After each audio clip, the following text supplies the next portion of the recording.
Sergeant Anya Petrova was a creature of habit. Her mornings began with a grueling 20-kilometer run, a ritual of punishment and purification that scoured the last vestiges of sleep from her bones. It was followed by a breakfast of black coffee and a protein bar, a meager but necessary fuel, and then, without fail, the meticulous cleaning of her rifle. The weapon, a customized, lightweight railgun with a sleek, matte black finish, was more than just a tool. It was an extension of her own body, a silent partner in the dance of war. She knew every seam, every screw, every scratch, the tiny hairline fissure near the optic mount, the smooth, worn patch on the grip where her thumb rested. This ritual was her quiet place, a sanctuary in a world of constant noise and command. She was cleaning it in the barracks common area, a space usually bustling with chatter and the clatter of gear, but which now, in the early hours before morning formation, was quiet. The only sound was the low hum of the ventilation system and the distant, rhythmic clang of a hammer from the motor pool. The air was still, save for the soft rasp of her cleaning cloth against the cold metal, a sound that was both comforting and hypnotic. Anya's mind was a blank slate, focused solely on the task at hand. She was in a meditative state, a place she often retreated to when the weight of her past threatened to overwhelm her. The past was a heavy cloak, woven with threads of silence and violence, and it was a cloak she rarely took off. The only people who knew the full extent of her history were the ones she reported to, and even they only knew the surface. A sudden, sharp sound, the squeak of a heavy boot on the polished floor, broke her concentration. She didn't look up. Rank was easy to identify from the sound of their footsteps, the brisk, hurried steps of a junior officer, the heavy, plodding gait of a sergeant, the confident, measured stride of a major. This was something different. The footsteps were slow, deliberate, and carried an undeniable weight of authority. A general, his boots seemed to possess their own gravity, each step a final period on an unwritten sentence. Still, Anya didn't look up. Her focus remained on the rifle, on the delicate task of removing the last trace of carbon from the barrel. She didn't need to acknowledge him. A general had no business in a sergeant's barracks at this hour, and she had no business interrupting her routine for him. She was a soldier, not a dog to be called.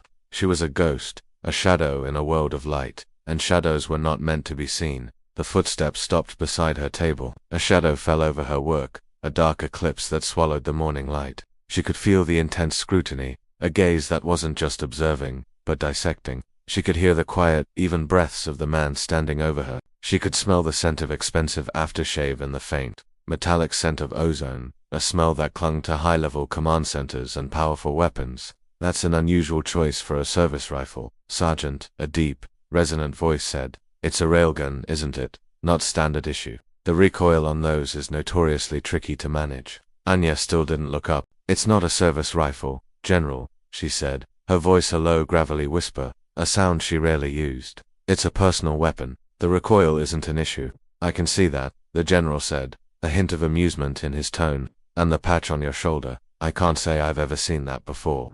It's unique. What unit are you with? Anya froze. The cleaning cloth slipped from her fingers, clattering onto the metal table. A sound like a single sharp gunshot in the stillness. Her blood ran cold. The patch.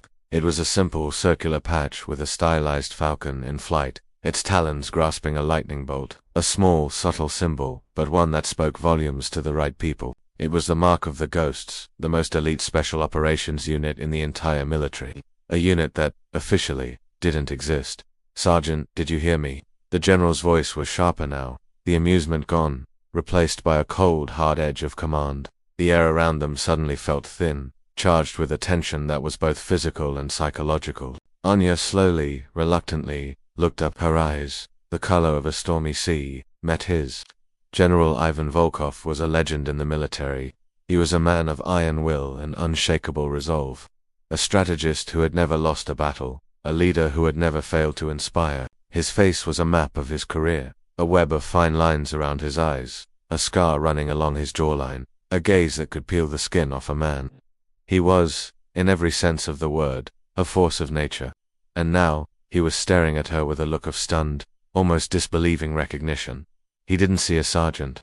He saw a ghost. I asked what unit you were with, Sergeant, he repeated, his voice barely above a whisper. Anya's mind raced. She had a cover story, of course. Every ghost had one. She was a combat medic, a support specialist, a data analyst. But this wasn't a routine interrogation. This was General Volkov, and he knew what that patch meant.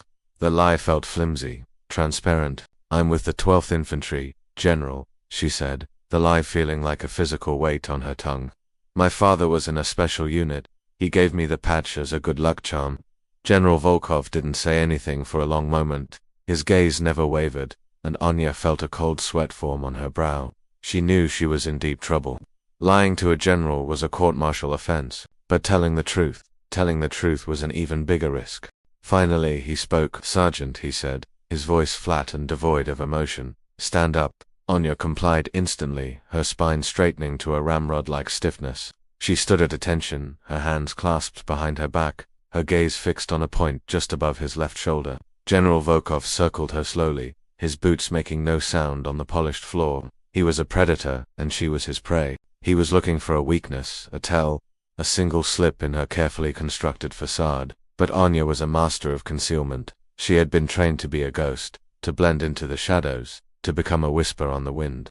He stopped in front of her, his face inches from hers. "You're a ghost," he said, his voice a low, dangerous rumble. "I know that patch. I designed it myself, 10 years ago. It was the last thing I did before I was promoted to general, and there are only a handful of people who have ever earned it. A brotherhood, or so I thought.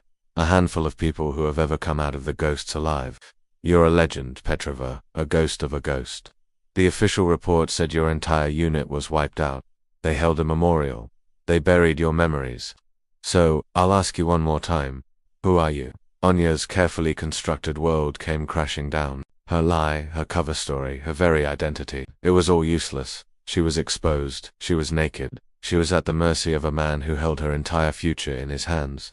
She dropped her gaze to the floor, her shoulders slumping in defeat. "My name is Anya Petrova," she said, a voice barely audible. "I'm with the ghosts." General Volkov's eyes widened almost imperceptibly.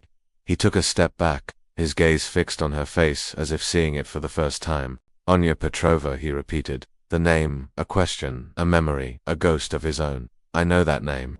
I signed off on your file myself. You were supposed to be dead. The official report said your entire unit was wiped out." Anya looked up, her eyes pleading. "The official report was wrong. General, I was the only survivor." The general's gaze softened, the cold, hard edge of command melting into something akin to sorrow. He saw not a sergeant, not a ghost, but a young woman who had walked through hell and lived to tell the tale. "Why are you here, Sergeant?" he asked, his voice gentle. "Why aren't you retired, living a quiet life somewhere with a medal on your chest?" "I don't know how to live a quiet life, General," she said, her voice cracking with emotion. "I only know how to fight. I asked to be reinstated. They put me in a non-combat role. This is the closest I can get to the front lines." General Volkov nodded, a slow, deliberate movement. He understood he had seen too many ghosts of his own, too many soldiers who had come back from the war, but had never really left it. "You're a long way from home, Petrova," he said. "The ghosts are based on the other side of the world. They are everywhere." "General," she said, the familiar pride returning to her voice, "we have forward operating bases all over the world. We are the shadows that walk the earth." The general smiled, a ghost of a smile that didn't reach his eyes. "Tell me, Petrova," he said, his voice a low, conspiratorial whisper. "What is your mission here?" Anya hesitated. Her mission was classified, top secret, on a need-to-know basis. But this was General Volkov. He was the highest authority in the military. He was the one who had designed the ghosts. He was the one who had signed off on her file. "I'm here to find a man, General," she said. "A ghost of my own. He was the one who betrayed my unit. He was the one who sold us out, and he's here. I'm going to find him, and I'm going to kill him." The general's eyes narrowed, the cold, hard edge returning to his gaze.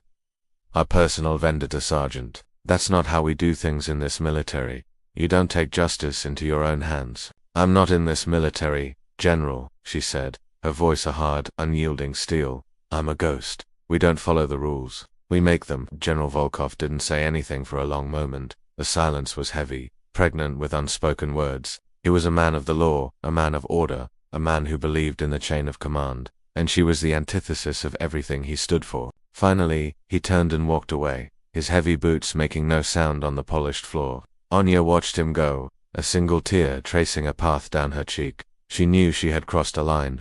She had revealed her identity. She had admitted to a personal mission. She had confessed to a crime she was about to commit. She returned to her rifle, her hands shaking, her mind in a whirl. Her carefully constructed life, the quiet routine, the blank slate of her mind, ...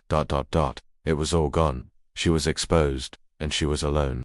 The ghosts of her past were not the only ones haunting her anymore. Now she was also haunted by the shadow of a general, a man who had walked past her and frozen when he saw her patch. The next morning, she was summoned to General Volkov's office. She walked in, her heart a drum solo in her chest, her mind preparing for the worst. She stood at attention in front of his massive desk, her gaze fixed on the wall behind him.